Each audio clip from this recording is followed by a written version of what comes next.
हे guys, welcome back. So आज जो है वो हम टॉपिक करने वाले हैं एनवायरनमेंट एंड इकोलॉजी से रिलेटेड। तो चलिए देखते हैं। सबसे पहले यहाँ पे बात की गई है एनवायरनमेंट की।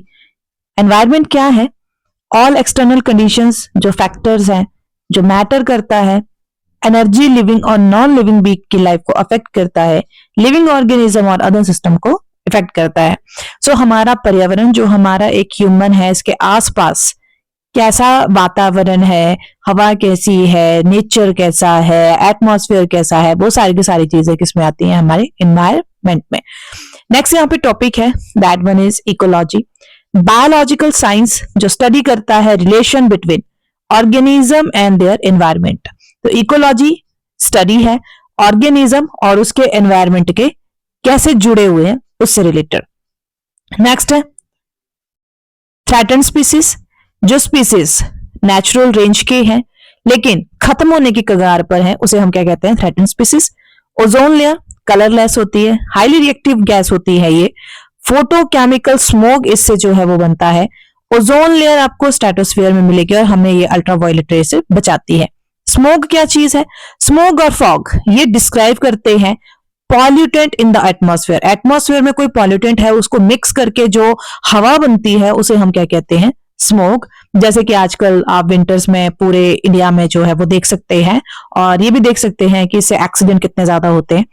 इकोसिस्टम एक ये ऐसा यूनिट है जो ऑर्गेनिज्म, जो बायोलॉजिकल कंपोनेंट है उसको लेता है, उसका एरिया जो एनवायरमेंट है उसको लेता है, उसकी वजह से जो उसमें एनर्जी फ्लो करती है, कौन सा ट्रॉपिक स्ट्रक्चर है, बायोटिक डाइवर्सिटी कैसी है, मैटर ऑफ साइकिल कैसा है, उसे क्या कहते हैं हम? इकोसिस्टम। मतलब उसमें आपका हाइड्रोस्फीयर, एटमॉस्फेयर और लिथोस्फीयर, जमीन, हवा, पानी, तीनों चीजें जो आती हैं उसे हम क्या कहते हैं? इकोसिस्टम। बायोम्स क्या होते हैं? टेरेस्ट्रियल रीजन में जो है वो उसको कुछ एक वेजिटेशन के हिसाब से डिवाइड कर दिया गया है, उसके हिसाब से ही बताया जाता है कि इसमें डेजर्ट कैसे, ग्रासलैंड कैसा, फॉरेस्ट कैसा होगा। मतलब एक तरह से आप अर्थ की पूरी जो डिवीजन कर दी गई है कि कौन सी जगह पे क्या चीज होगी, वो चीज है वेटलैंड्स। वेटलैंड्स बेसिकली आप ऐसे बोल सकते हो दलदल वाला जो एरिया जिसमें सॉल्ट वाटर ज्यादा रहता है। फ्रेश वाटर के भी दलदल आपको देखने को मिलेंगे, स्ट्रीम्स भी होती हैं, लेक भी होते हैं और ओपन ओशंस भी कई बार इसमें देखने को मिलेंगे। नेक्स्ट यहाँ पे जो बात की गई है वो है एसिड रेन की। एसिड रेन क्या चीज है? फॉसिल फ्यूल जब बर्न होता है, उसके जो ऑक्साइड्स हैं वो जब एटमॉस्फेयर में आते हैं तो ये सल्फर और नाइट्रोजन की गैस को डिसॉल्व करके वाटर में क्या कॉज कर देते हैं? रेन कॉज कर देते हैं। क्लियर? उसे हम कहते हैं एसिड रेन। ग्लोबल वार्मिंग क्या चीज है? लोअर एटमॉस्फेरिक ट्रोपोस्फियर जो होता है उसमें जब green house effect, green house गैसें जैसे CO2 जो बढ़ने शुरू हो जाती है, उसकी वजह से जो क्लाइमेट में बदलाव होता है वो आपके पिछले कितने थाउजेंड ईयर्स में कितना बदलाव हुआ है उसे कहते हैं ग्लोबल वार्मिंग। एक तरह से कह सकते हैं आप कि अर्थ की गर्म होने की प्रवृत्ति को जो है वो ग्लोबल वार्मिंग कहा जाता है। और अर्थ गर्म क्यों होगी? अगर इसमें कार्बन डाइऑक्साइड के कंटेंट्स ज्यादा बढ़ जाएंगे। नेक्स्ट है बायोडाइवर्सिटी। क्या चीज है? डिफरेंट स्पीसीज, इंडिविजुअल्स जो एक साथ रहते हैं लेकिन उनके जेनेटिक फैक्टर्स अलग अलग है। कोई काला है, कोई गोरा है, कोई छोटा है, कोई बड़ा है, कोई मोटा है, कोई पतला है, और वो वहां के एरिया के हिसाब से ढल जाते हैं, उसे हम क्या कहते हैं? बायोडाइवर्सिटी। इकोमार्क्स क्या चीज है? Ministry of environment, forest and climate change, government of India institute की एक स्कीम है जो ऑपरेट करती है नेशनल बेसिस पे, प्रोवाइड करती है, लेवलिंग करती है हाउस होल्ड को और उसके कंज्यूमर प्रोडक्ट्स को जो एनवायरनमेंट के क्राइटेरिया को मीट करते हैं। बायोस्फीयर वही चीज आई, आपका लिथोस्फीयर हो गया, हाइड्रोस्फीयर हो गया, एटमॉस्फेयर हो गया, जो बीच वाला हिस्सा जहां पे जीवन संभव है उसे क्या बोला गया है? बायोस्फीयर। कोरल ब्लीचिंग क्या चीज है? ये रिलेशन बताता है कोरल का और होस्ट का। कोरल होस्ट जो होता है उसका रिलेशन है ज़ूक्ज़ैंथले, जो कोरल को कलर देता है उसे तोड़ता है। जो आपका ज़ूक्ज़ैंथले एक टिश्यू है, कोरल एनिमल जिसपे अपीयर होता है, ट्रांसपेरेंट होता है। जब इसकी ये जो त्वचा होती है ये खत्म होना शुरू हो जाती है, उसे क्या कहते हैं? Coral bleaching. आपने देखा होगा कि जब आप समुद्र का व्यू देखते हो तो बीच में आपको कई रंग बिरंगे से जो है वो पत्थर जैसे भी दिखते हैं, तो उनको बेसिकली जो है वो हड्डियों के ढांचों के ऊपर जो एल्गी जमा होता है उसे बेसिकली कोरल बोला जाता है, और जब वो एल्गी जो है वो चिपचिपाहट जैसे जैसे निकलना शुरू हो जाते हैं उसे कोरल ब्लीचिंग कहते हैं। जीवन, वाइल्ड लाइफ जीवन जिसको आप पालते नहीं है वो। Sustainability, ability of earth, various system including human culture system, economic to survive, adapt to change environment condition indefinitely। Sustainability, वो कब तक रहता है, वो चीज हमारी क्या आती है, सस्टेनेबिलिटी। अब यहाँ पर जो नेक्स्ट टॉपिक दिया गया है दैट इज वेरी इंपॉर्टेंट। देखा जाए तो important sanctuaries and national parks यहाँ पे बताए गए हैं। सबसे पहले बात हुई है असम की, तो असम के दो major that one is Kaziranga and Sonai Rupai. Kaziranga में वन हॉर्न राइनो और सुनाई रुपाई में सांबर एलिफेंट राइनोज, यहाँ पे आपको वन हॉर्न ज्यादा देखने को मिलेंगे। वाइल्ड बोर भी यहाँ पे आपको देखने को मिलेगा।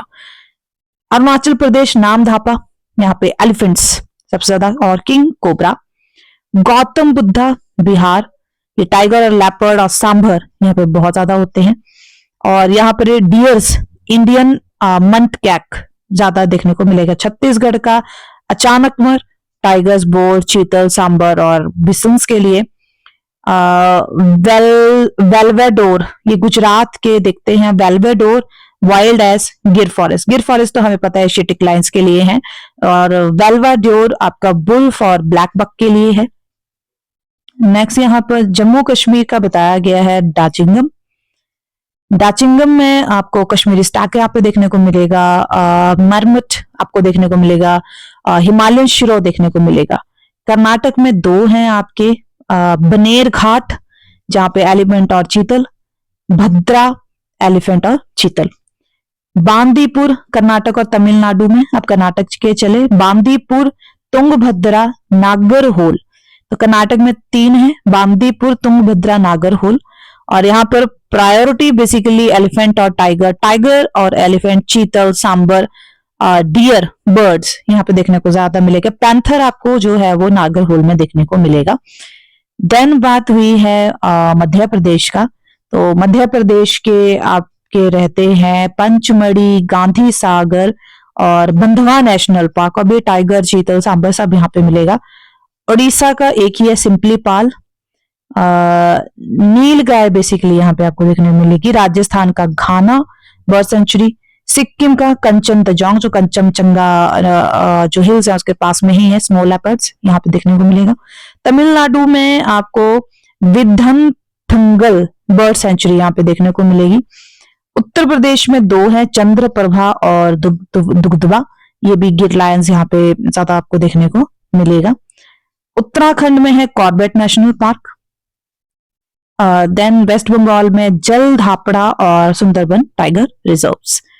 ओके, नेक्स्ट चलते हैं। इसमें कुछ बायोस्फीयर रिजर्व्स यहाँ पे जो है वो बोले गए हैं। So this is most important, क्योंकि कई बार सीधा क्वेश्चन आता है कि which one is not biosphere reserve, इनमें से कौन सा नहीं है। मानस असम में, डिब्रू शिखोई असम में दो हैं।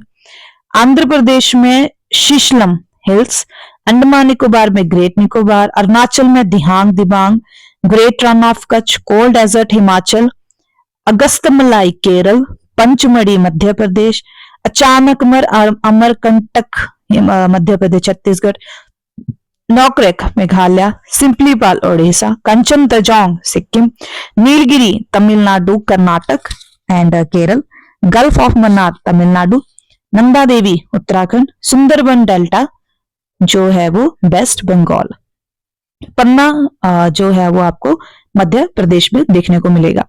नेक्स्ट यहाँ पर जो है वो कुछ इंपॉर्टेंट कॉन्फ्रेंसेस होती हैं ह्यूमन एनवायरनमेंट से रिलेटेड।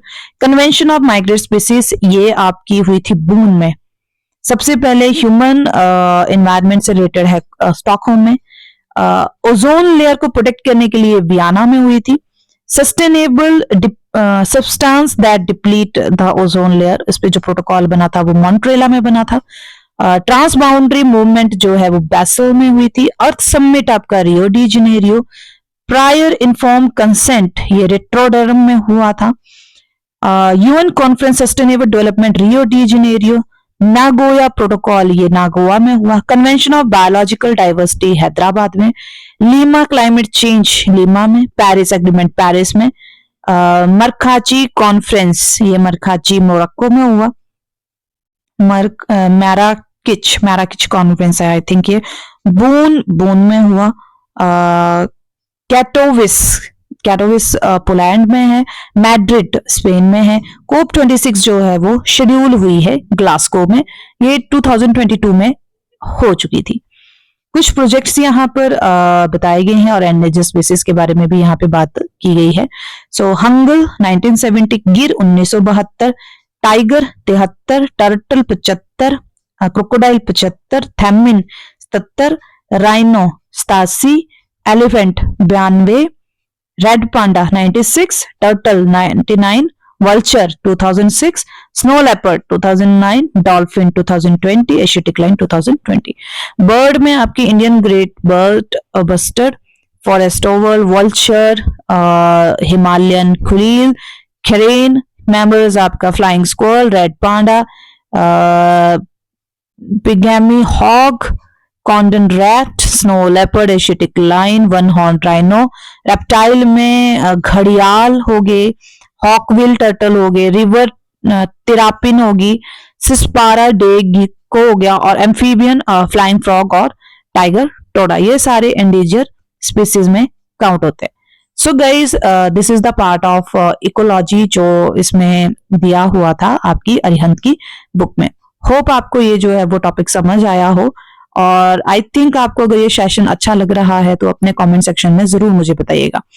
इसी के साथ वीडियो क्लोज करते हैं। Thank you so much, have a great time.